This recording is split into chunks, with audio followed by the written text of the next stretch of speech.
Hello, you have been randomly selected to stumble upon my new weekly series called Get Real with Rachel, where I talk about work the way it actually is. Welcome. I'm so glad you're here. No, this is not sponsored by LaCroix yet. Okay, so let's talk about how career paths are not actually linear. Okay, so maybe you're like me and you grew up with parents who kept the same job their whole entire lives. I gotta be honest, this is rarely the case anymore. I remember sitting in a high school class or a college class, and it was early 2000s, and someone told me that millennials are going to change careers 11 times. Okay, so far I've only gone through 3, which isn't 11, but it's also not keeping the same job for a 30 to 40 year career span. And I know that people love a neat and tidy, I always knew what I wanted to be when I grew up, but that just wasn't my story. So I want to share mine. And hopefully it'll help you feel a little bit better about where you're at. So I graduated high school, and the summer between high school and college, I went out to New York because I wanted to pursue acting. And so I participated in this acting workshop where at the end of the week, we performed off Broadway for all kinds of talent scouts, and it was super fun and exciting. And it was also humbling, but not in the way that you might think. I realized very quickly that 1, New York City was not a long-term solution for me. I did not want to be there. And 2, I didn't want to be a puppet in somebody else's story.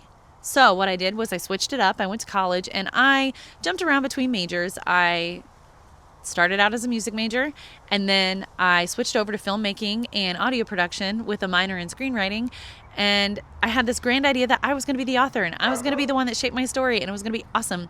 And throughout college, I worked at a PBS station where I actually won an Emmy Award for a television show that I worked on there. And that led into freelance broadcasting with Big Ten Network and the Pacers. I also worked for Spike TV and TNT and all kinds of things. And it just wasn't for me. That's what I found out.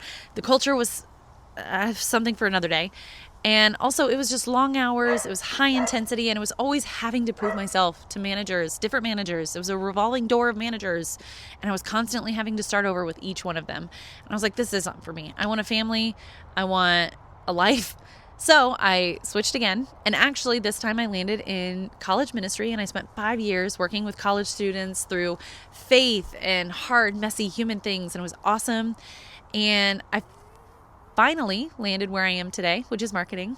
And what's interesting is that on paper, it doesn't look like it lines up at all. But the way it's actually played out is a beautiful tapestry. Theater taught me presence and teamwork, while film taught me production and storytelling, and ministry taught me empathy and leadership. And now here in marketing and managing people, I get to use all of it. I realize that none of it was wasted. So if your path feels nonlinear, it might actually be something is being built and you just can't see it yet. Anyway, that's it. That's the whole thing. Go get them. I'm rooting for you.